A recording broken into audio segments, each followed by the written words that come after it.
There is a stigma around STIs. Even with perfect hygiene, people are still getting UTIs. Especially Black women have been subjected. They've been used, they've been studied, they've been cut open and experimented on without consent. Period pain is normal, but period pain that interferes with your daily life is not. What if the reason you haven't gotten answers isn't because your body is broken, but because the system was never built to listen to you?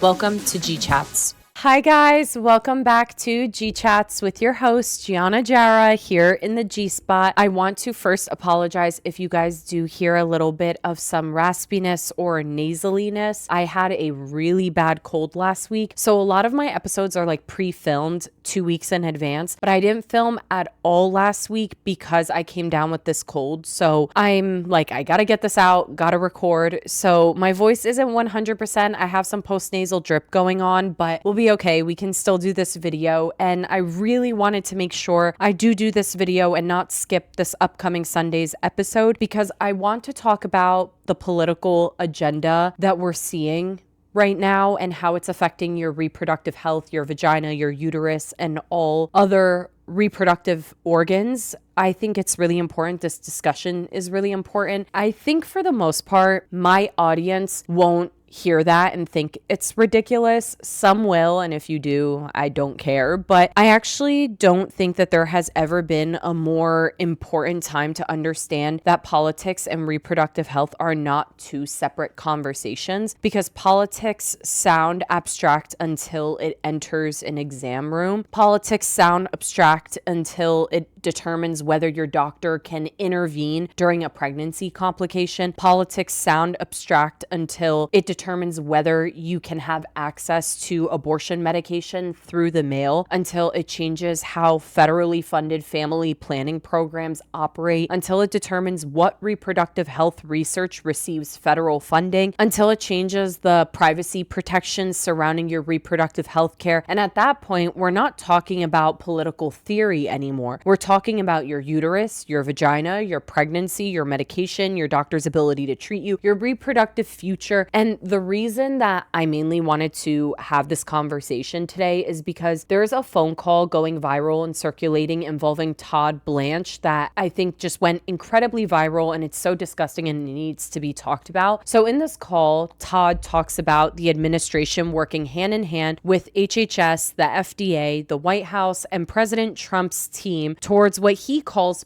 permanent solutions following the Dobbs decision. So he specifically talks about and states that protect life from the moment of conception. He's talking about preventing other states and organizations from undermining those restrictions, and he brings up abortion medications being sent through the mail. So then he says something that I think everyone needs to pay attention to, and he says that they don't have complete victory yet, but they will, and that victory, according to him, will be permanent. And I'm sorry, but as someone who studies female reproductive health, hearing the government or a government official talk about complete victory while discussing control over reproductive health care should set off the alarm bells. If it's not, you're on the wrong page. You're on the wrong account right now, because whose victory are we talking about? Like, I want to know, if a woman doesn't want to be pregnant, is that her victory? If a physician believes that their patient needs a certain intervention and the laws make them hesitate, is that the physician's victory then? If someone has to leave their state to receive medical care, is that victory? We need to stop hearing words like victory. It's like actually so disgusting without asking who is actually winning and who is actually losing. Like, that's the thing that baffles me, that these people will get on here and say these obnoxious, ignorant things. In reality, it just appears that everyone in the situation is losing. Everybody. And it brings me to something that I've thought about for years that I wanted to include in this podcast. Personally, I believe that we've spent entirely too much time trying to convince cold-hearted politicians that certain women deserve abortions. I see time and time again where people say, well, what if she was raped? What if it was incest? What if she was a teen? What if the pregnancy is medically devastating or she could lose her life? What if there's fetal abnormalities? Like, we bring up all these things. And look, all of those different scenarios absolutely matter 100%. But my thing is that these politicians don't care. And I know that it might sound harsh, but I think that we've gotten ourselves trapped in this conversation because we are constantly presenting increasingly horrific circumstances because we are trying to find the level of suffering at which somebody will finally grant a woman bodily autonomy. And I don't want to have that argument anymore. My position is, in fact, much simpler. I don't believe that anyone who does not want to be pregnant should be forced to be pregnant. It's like actually that simple, and forced at that by the government or some kind of politician. I don't think that you need to be raped first to get an abortion. I don't think that you should have to nearly die. I don't think that you should have to have a devastating diagnosis first. I don't think that your pregnancy has to be tragic enough for a politician to finally find you sympathetic. Maybe your contraception failed. Maybe the pregnancy happened with your husband, but you no longer want to have kids. Maybe it happened with your boyfriend. Maybe it happened during a one-night stand. Maybe you already have 3 children and cannot emotionally or financially have another one or handle another one. Maybe you just don't ever want children. Maybe you simply don't want to be pregnant. I literally just don't think anyone owes anyone an explanation. Like, if you don't want to be pregnant, you don't want to be pregnant. I don't think that anyone should be forced to use their body to sustain a pregnancy they do not consent to continuing. And I also think that we need to talk about what forced pregnancy actually means biologically. The thing is that pregnancy is not passive. Your cardiovascular system changes, your blood volume changes, your metabolism changes, your endocrine system changes, your uterus expands enormously, your pelvic floor experiences increased load, your organs literally physically shift. Your pregnancy carries risks including hypertensive disorders, hemorrhage, gestational diabetes, infection, and so many other complications. And then there's childbirth, which is a whole separate thing. And whether that's a vaginal delivery or a major abdominal surgery through a C-section, there is no version of pregnancy where your body simply remains untouched and the same for 9 months and then a baby just magically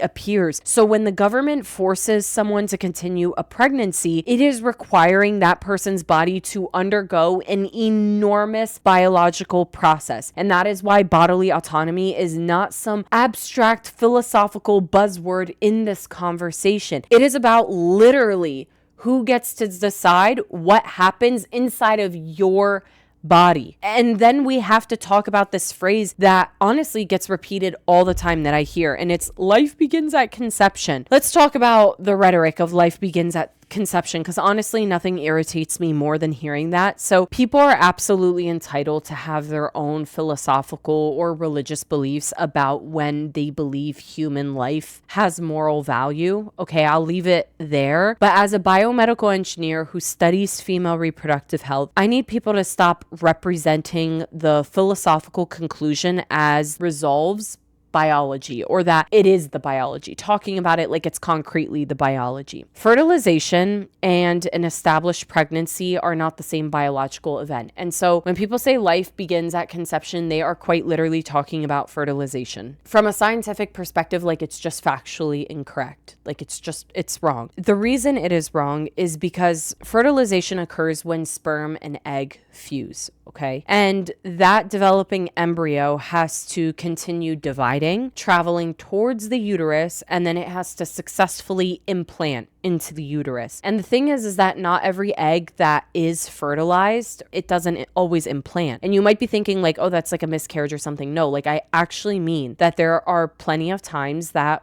women have fertilized eggs that they just pass through in their period, through their monthly cycle, because the egg just never implanted. That is something that happens. In fact, early reproductive loss is a normal part of human biology, and much of it happens before someone ever knows that fertilization even occurred. So when somebody says that government policy should protect life from the moment of conception, I need people to understand that it is not merely describing an obstetrics definition of pregnancy, because that's not what medicine views as pregnancy, because it's just not a pregnancy yet without implantation. And even then, I have my own ideas and beliefs of when life exists. And I think that just because a fertilized egg implants does not mean that it now has a life and a right over the woman's body. People will disagree with that philosophically, and I kind of don't care. I personally believe that it's more damaging for a woman to be forced to carry a baby all the way to term if she doesn't want to. I think that that's more damaging for her. I think it's more damaging for the baby. I just think that it's not something that should occur, and that's a separate conversation that follows into what we're talking about in today's episode. But right now, what I'm highlighting is you have to understand that what these politicians say is not something that scientists agree with, like ever. When they're saying, oh, protect life beginning at conception, it's like most scientists don't recognize life beginning at conception. Fertilization is a beautiful and fascinating thing that occurs. It is not life. It's simply not life. What that conversation does is it is making a moral and legal determination about fertilization, and those distinctions absolutely matter enormously when you start writing laws, because now we have to ask questions about emergency contraception. We have to ask questions about IVF. We have to ask questions about embryos created outside of the body. We have to ask what legal status is being assigned to an embryo before implantation. And I want to be fair here, because the current administration has publicly supported expanding access to IVF and lowering its costs, but I don't really trust them, but that's what they've said. I think it's important, and that's great if it does go through, but I also think that it exposes how complicated conception is and how it becomes, because you try to translate it from a slogan into actual reproductive medicine. And the thing is IVF routinely involves fertilizing multiple eggs, okay? When IVF occurs, they are not fertilizing one egg, it's multiple eggs. And not every single embryo is transferred. Not every embryo successfully implants. Some embryos may be frozen. Some are found to have abnormalities that they choose to not implant. And some eventually stop developing. So if your political philosophy and ideology says that every fertilized egg must receive the legal protection afforded to a born person, reproductive technologies like IVF immediately raise extraordinarily difficult questions. That is why reproductive medicine cannot be governed by bumper sticker biology that our politicians like to create. The biology is more complicated than some MAGA slogan. That is the truth. And abortion medication is another perfect example of that. Mifepristone isn't some mysterious drug, oh my God, we don't know anything about it, that appeared yesterday. That's not the case. The FDA has approved of this medication in combination with other medications through 10 weeks of pregnancy, and medication abortion has become an enormous part of abortion care in this country. So when you hear somebody like Todd Blanche specifically talking about mail-order drugs, you have to understand what's being discussed. Medication access is being discussed. Telehealth, interstate health care, whether a person living somewhere with an abortion ban can obtain medication from somewhere else. And this is where politics can start affecting not only what happens inside of your uterus, but who can send medication to your mailbox. And then there's also emergency pregnancy care. This is where I believe it's one of those areas where people who believe abortion policy will never affect them need to actually pay extremely close attention, because you can desperately want your pregnancy and still need an abortion. That is just the truth. You can be trying for a baby, you can have the nursery planned, you can have the names picked out, and you can want the baby more than anything in the world and experience a medical emergency where ending the pregnancy becomes a part of saving your health or even your life. And this is where laws that are written by people who don't practice medicine collide with actual medicine. Doctors do not treat slogans. Doctors treat patients whose blood pressure is absolutely crashing, patients who are hemorrhaging, who are developing an infection, whose pregnancies are failing, patients whose clinical condition can change rapidly. And when laws introduce uncertainty about exactly how sick someone has to become before a physician is legally protected for intervening, that uncertainty can and has become clinically significant. In 2025, this current administration rescinded the Biden-era federal guidance that specifically addressed hospitals' obligations surrounding emergency abortion care under EMTALA. And that doesn't mean that EMTALA disappeared, but the federal emergency care statute still exist. However, rescinding guidance matters because guidance tells hospitals and physicians how the federal government interprets and intends to enforce a law. And I need people to understand how absurd it is to make doctors navigate legal ambiguity while someone is experiencing a medical emergency. Medicine already involves risk to benefit decisions all the time. Your OB-GYN should always be thinking, what intervention gives my patient the best medical outcome? That is something every physician is arguably thinking about. They should not be thinking about, oh, like how close to death does she legally need to be for me to intervene? Like that sentence should absolutely terrify you. If it didn't, like, I don't know what to say, but it should terrify you and everyone. That's scary. And then there's the conversation around contraception, because reproductive autonomy isn't only about whether you're allowed to end a pregnancy. It's also about whether you have the resources to prevent one, okay? Title X is the federal family planning program that supports access to reproductive health services for people across the country, particularly people with lower incomes. And that includes things like contraception, STI services, pregnancy-related care, and other preventative health care, reproductive health care. And the truth is, the future direction and funding priorities of programs like Title X matter enormously because contraception is one of the most effective tools that we have for reducing unintended pregnancies in the first place. That is something that cannot be argued with. Modern medicine has evolved so that these medications can exist for people to prevent pregnancies. And that is valuable. That is so incredibly valuable. And this is something that has always frustrated me about abortion politics. Let's get to the hypocrisy of the statement.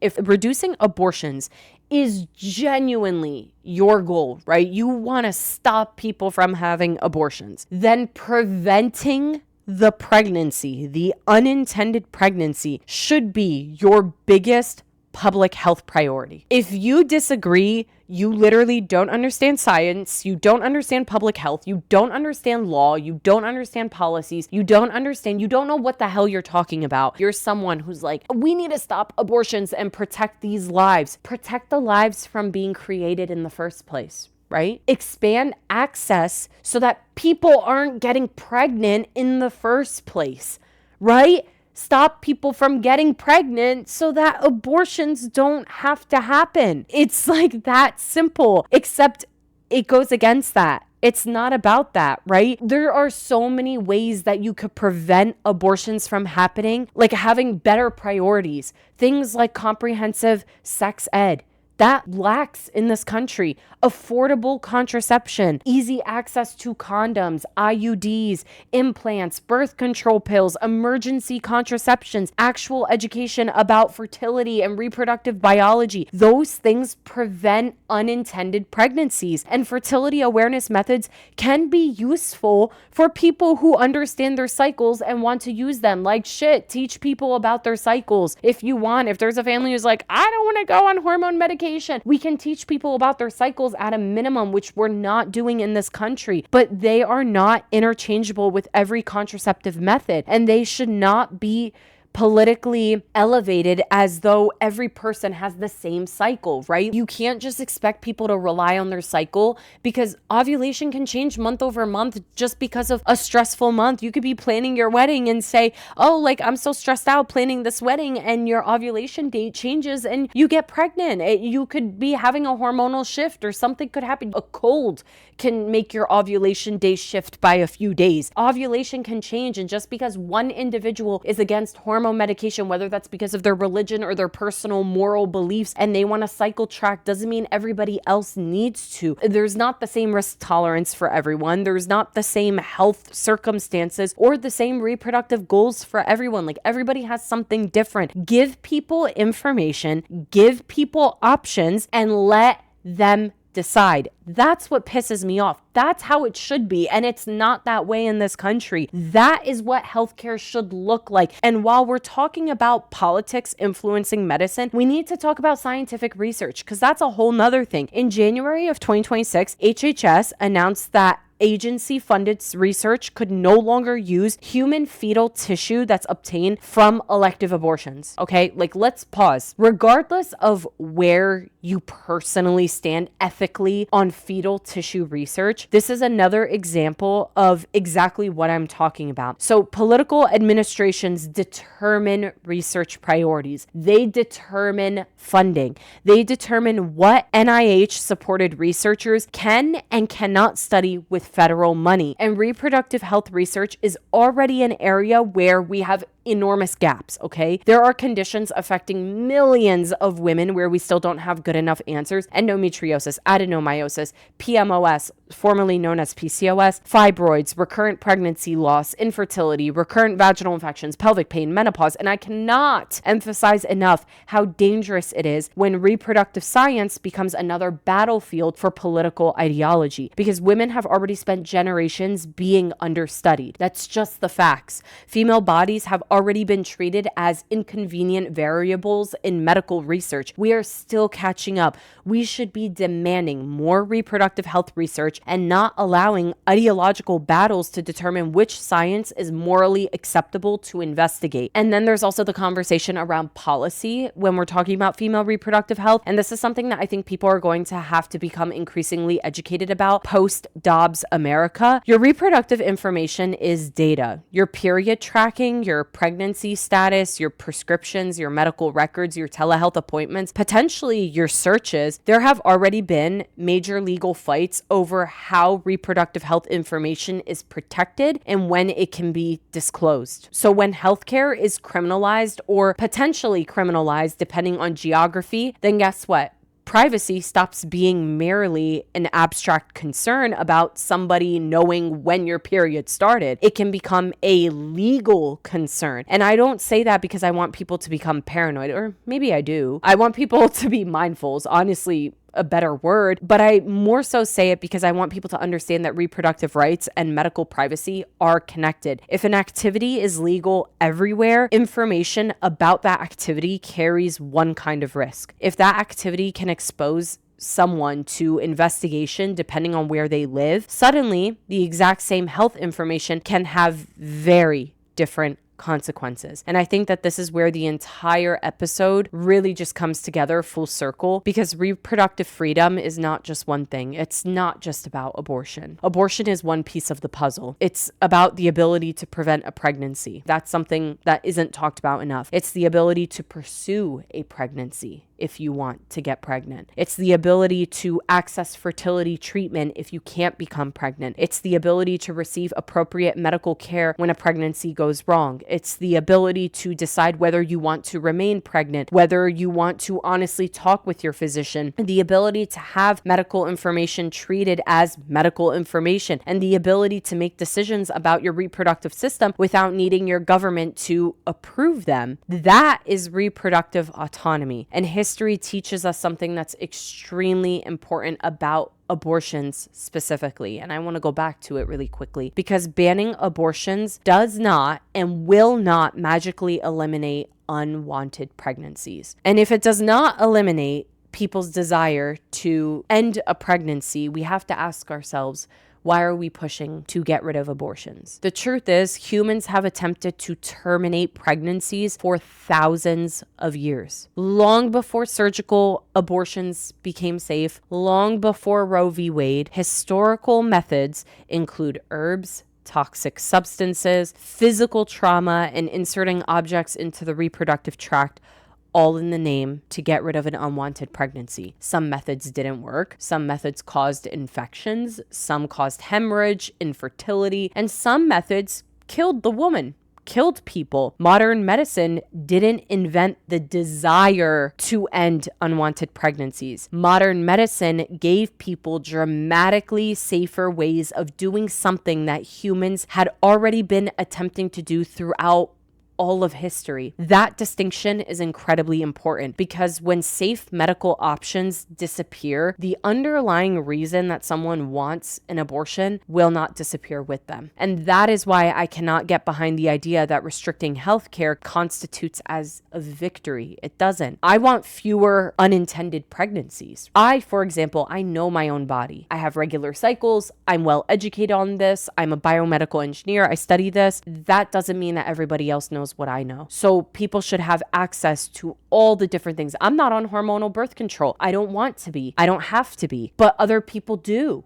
And I want people to be on it when they don't want children, because I don't think any person who doesn't want to be a parent should be forced to become a parent. I don't know why that's so hard to understand. I want fewer people ever finding themselves in a devastating position of needing an abortion that they never imagined needing. I want better prenatal care. I want affordable contraception. I want comprehensive sex education. I want better postpartum support. I want paid paternal leave and longer maternity leave. I want childcare that people can actually afford. I want mothers to be supported after the baby is born. I want people struggling with infertility to have access to reproductive technology. I want women with endometriosis to stop waiting years for a diagnosis. I want women with pelvic pain to be believed. I want reproductive health research funded like the health of half of the population actually matters. More than half, actually. The female body represents more than half of the world's population, and yet our bodies are so incredibly understudied. Wanting those things is what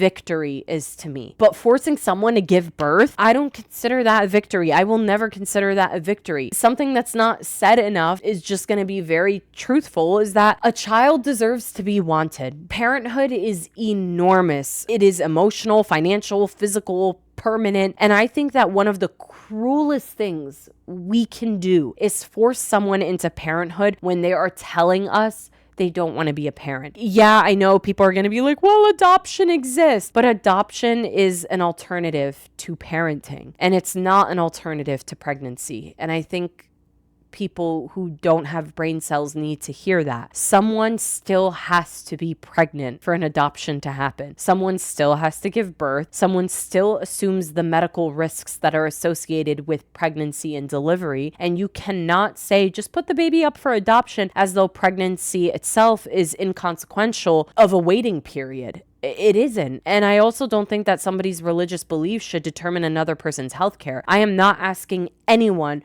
who morally opposes abortion to go have one. If you are against abortions and you get pregnant and you want to have that baby, that is your choice. Oh, the beauty of having a choice. The beauty of having a choice. You are entitled to live according to your beliefs. If your religion tells you that life begins at fertilization, you are entitled to organize your reproductive decisions around that belief. I could not care less. Truly, do what you believe in and make that choice that's right for you. But what I reject is the idea that your belief gives you ownership over someone else's uterus. Religious freedom means that you get to practice your religion. Cannot mean that I am legally required to practice it with you, because I'm not.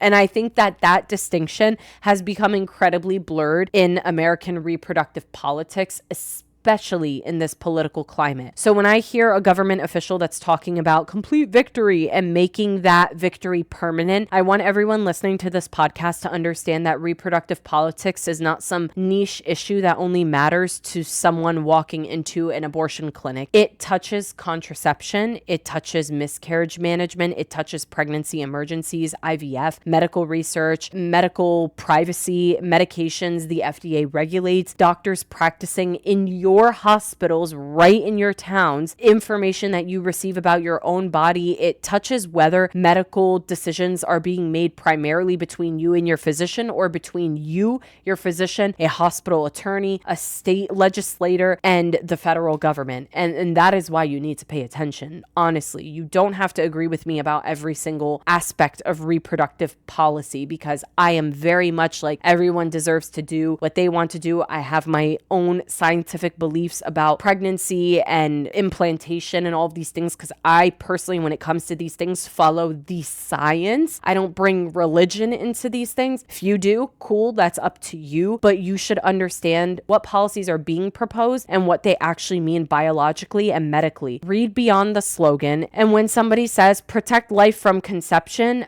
ask what that means for IVF. Think critically and start asking questions. When somebody says ban abortion, ask how pregnancy emergencies are then handled. Ask what happens with ectopic pregnancies and miscarriages. Ask what physicians are legally permitted to do and when. When somebody says that they're targeting abortion pills through the mail, understand how medication abortion actually works and why telehealth actually even exists, why that access is there. When someone talks about family planning, ask whether people are being given the full range of evidence-based contraceptive options. When somebody tells you a policy is protecting women, ask women that are practicing obstetrics what that policy does inside an actual hospital. And most importantly, stop allowing people who don't understand female reproductive biology to reduce extraordinarily complicated medicine to political catchphrases. Like, it's just not going to work that way. Your reproductive system is not a political metaphor. It's not something that should be a political ideology. Pregnancy is a biological process, which is why I use science in my thinking. Miscarriages are a medical event. Abortion is a medical intervention. Contraception is healthcare. IVF is reproductive medicine. And the person whose body is actually undergoing all of this deserves to remain at the center of the decision, because ultimately this is what scares me, or that is truly what scares me about the language of permanent victory. There should not be a political victory over somebody else's body. There should be informed consent, evidence, options, medical judgment, bodily autonomy. I mean, the list goes on and on and on and on and on. And there should be a very, very, very high bar before any government gets to insert themselves between a patient and their reproductive health. So yes, there is a political agenda that's affecting your reproductive health. And whether you are trying to desperately avoid pregnancy, trying to become pregnant, currently pregnant, experiencing a miscarriage, managing reproductive health conditions, going through menopause, or simply happen to have a female reproductive system, you should be paying attention to what is being said in the news. So I hope that this video was a nice rant, because I needed it. I needed to rant and I needed to make this video. I put together my notes and I was like, these are my thoughts. I almost just journaled and read you guys. That's why I feel like I was stuttering a bit, because I was kind of reading a little bit of my journal from the other day and my thoughts. It's just a shame to see these conversations even being had and see people who are not medical experts having these conversations. So I hope that this was an insightful video. Let me know what you guys want to see next. I love you guys so much, and I will see you in the next episode. Bye, guys.